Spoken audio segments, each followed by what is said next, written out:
Hello everyone, hi, it's a pleasure to be here. My name is Jonathan Sharples. I'm based at an organisation in the UK called the Education Endowment Foundation. And one of the things I'm interested in there is how do we implement evidence-informed approaches in schools. So at the EF we spend a lot of time trying to identify what works in teaching and learning. We conduct evaluations, we review findings, we present summaries of research to schools, and along the way in trying to identify what works, we've also learned that how things are done is equally as important, and implementation emerges as a critical factor in schools for meaningful research use. In 2008, we published what's called the School's Guide to Implementation. Essentially, it's an attempt to translate the evidence around implementation, behaviour change, aspects of school leadership research into some accessible guidance for schools around how to make and act on evidence-informed decisions. And we'll provide the link through this course. And if you have a chance to look at the report, you'll see it's organised around 4 key stages of implementation: explore, prepare, deliver and sustain. And I'll talk about those in a second, but there's some recommendations that sit outside of those phases which act as foundations for implementation.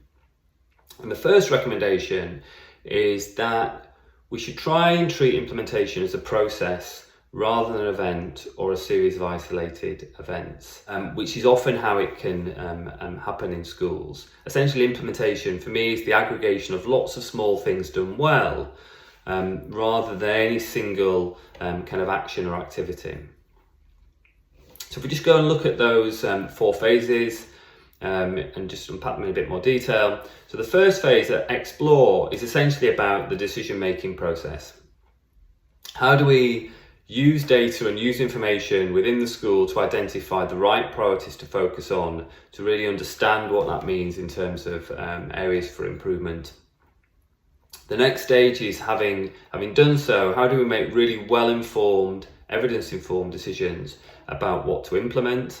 How do we then think about the fit and feasibility of different approaches, potential approaches to our school context?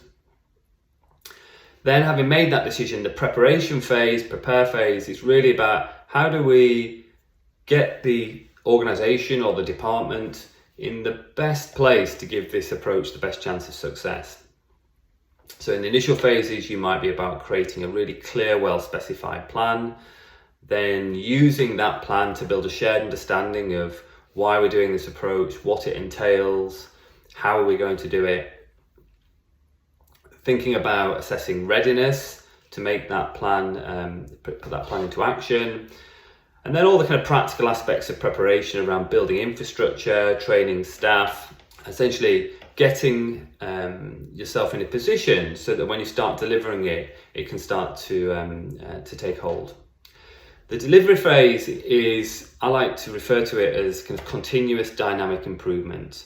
You know, you're not going to get it perfect right from the first go, but we're going to put in place processes that we can learn and adapt and improve as we go along. So that's around monitoring implementation, using those insights to solve, to identify and solve problems that are inevitably going to occur, about motivating and encouraging staff, about building on initial training with follow-on support, coaching, mentoring, and doing so that hopefully you can rapidly improve the use of the approach.